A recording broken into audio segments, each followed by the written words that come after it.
Yes, our first day that we got here, it'll be a year ago on the 27th, I think, of November, whenever that is.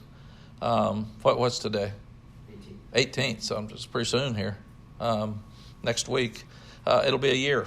And the first thing we said is we're not going to talk about rebuilding because this is about seniors. And you guys, the last two groups of seniors didn't finish well.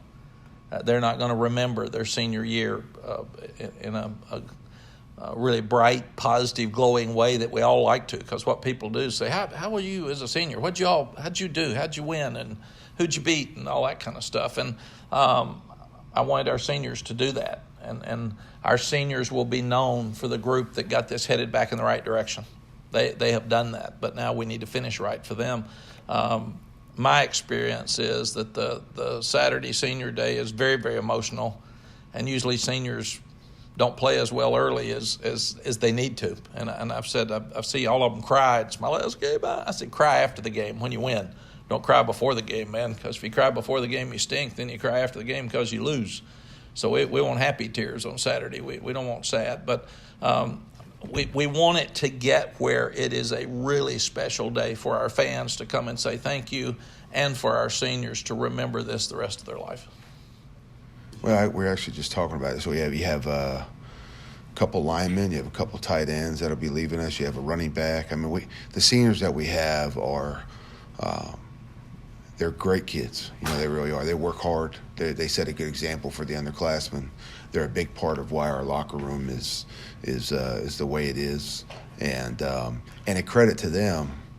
You know, seniors, it's a little different. You know, they have a new head coach this year, and they bought in entirely. I don't know how you don't buy into Mac Brown, but they bought in entirely, and they set the right example. And you know, to Coach Brown's credit, he treats them just like they're his recruits, just like their family. I don't think they feel any different. You know, sometimes when a coach takes over, a different coach, you have that feeling of they're not my guys. And that was never the case here. And I think the seniors, right on down, they all knew they were all players for Coach Brown, and they felt that way, and that's the way they behaved, and they have led and carried our team this year the way you would want a group of seniors to do that. The thing I've been most impressed with these seniors is I think I'm their third D coordinator.